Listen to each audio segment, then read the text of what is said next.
Okay, good evening. నిన్న evening 4:15కు Yellammabanda goodwill hotel దగ్గర ఒక మర్డర్ అయిందని చెప్పి మాకు డయల్ 100 కాల్ వచ్చింది. అదే సమయంలో ఒక సివిలియన్ కూడా ఇన్స్పెక్టర్ జగదీర్గుట్టకు కూడా ఫోన్ చేయడం జరిగింది. వెంటనే జగదీర్గుట్ట ఇన్స్పెక్టరు అక్కడ తన సిబ్బందిని తీసుకొని ఆ ఎల్లమ్మబండ గుడ్విల్ హోటల్ దగ్గరికి వెళ్ళాడు. అప్పటికే ఆ గుడ్విల్ హోటల్ ముందు ఒక యువకుడు, అంటే 40 ఇయర్స్ యువకుడు తీవ్ర మల్టిపుల్ ఇంజురీస్ తోటి రక్తం మడుగులో చనిపోయి ఉన్నాడు. వెంటనే క్లూస్ టీమ్ని పిలిపించి ఆ సీన్ ప్రొటెక్ట్ చేయడం జరిగింది.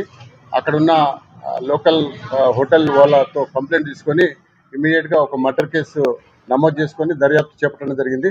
ఆ దర్యాప్తులో భాగంగా ఫస్ట్ టెక్నికల్ ఎవిడెన్స్ను మేము అనలైజ్ చేయడం ద్వారా ఆ డిసీజ్డ్ మాకు ఐడెంటిఫై అయ్యిండు.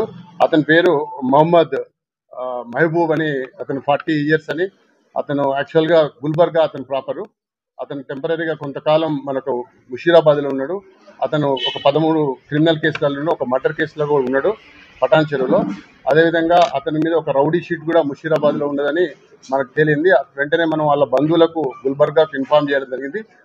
తదనంతరం మేము మా ఉన్నతాధికారుల ఆదేశానుసారంగా ఒక 4 టీమ్స్ను ఏర్పాటు చేసి అందులో ఒక 2 టీంలు టెక్నికల్ ఎవిడెన్స్ కొరకు, ఒక 2 టీంలు ఫిజికల్గా అక్యూజ్ని అప్రహెండ్ చేయడం కొరకు SOT వాళ్ళ సహకారంతో అది నిన్నటికెళ్ళి వాళ్ళ సెర్చ్ పార్టీస్ ఆపరేట్ చేయడం జరుగుతుంది.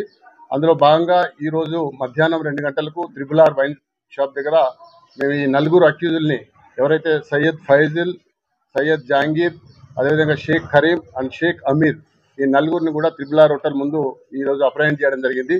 అప్రహెండ్ చేస్తే మనకు ఈ ఫాజిల్ అనేటప్పుడు ఇచ్చిన ఇన్ఫర్మేషన్ ఏంటంటే, ఈ ఫాజిల్ అతను ప్రజెంట్గా మన దగ్గరనే జగదీర్గుట్టలో ఉంటున్నాడు. అతను కూడా యాక్చువల్గా గుల్బర్గాకు సంబంధించిన వాడే. ఎవరైతే డిసీజ్డ్ మహబూబ్ ఇద్దరు కూడా చిన్నప్పటి నుంచి వాళ్ళ ఒక ఫ్రెండ్స్, ఒకే విలేజ్ వాళ్ళు, ఒకే ప్రాంతం వాళ్ళు.